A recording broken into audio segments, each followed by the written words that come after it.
దేశానికి ప్రపంచానికి ఎంతో పేరు తెచ్చిన వ్యక్తి మాజీ ప్రధాని భారతరత్న పివి నరసింహారావు అన్నారు మంత్రి పొన్నం ప్రభాకర్. దేశ ప్రధానిగా భూ సంస్కరణలు, ఆర్థిక సంస్కరణలు తేవటంతో భారత్ ఆర్థిక శక్తిగా ఎదిగిందన్నారు. సిద్దిపేట జిల్లా హుస్నాబాద్లోని పివి చిత్రపటానికి నివాళులు అర్పించిన మంత్రి పొన్నం నవోదయ, కేంద్రీయ విద్యాలయాలు తెచ్చి విద్యా వ్యవస్థలో పివి సమూలమైన మార్పులు తెచ్చారని గుర్తు చేశారు.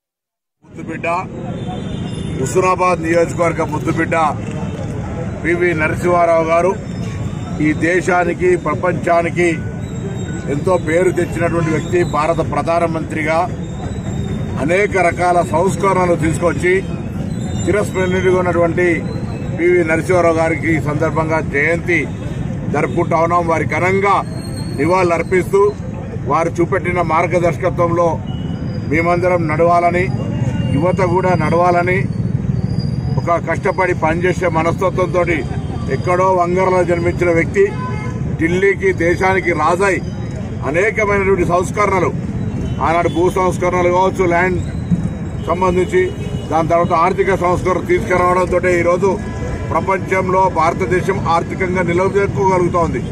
ఆనాడు నవోదయ విద్యాలయాలు తీసుకొచ్చి ఒక విద్యా వ్యవస్థలో సమూలమైనటువంటి హెచ్ఆర్డీ మినిస్ట్రీని ఏర్పాటు చేసి ఒక సమూలమైన మార్పు తీసుకొచ్చినటువంటి వ్యక్తి. కేంద్రీయ విద్యాలయాలు కావచ్చు, ఇటువంటి విధానాలు తీసుకొచ్చి విద్యా ప్రాధాన్యతను చెప్పినటువంటి వ్యక్తి. అందుకే పివి నరసింహారావు గారిని ఈరోజు యువత, విద్యార్థులందరూ కూడా ఒక స్ఫూర్తిగా తీసుకోవాలి.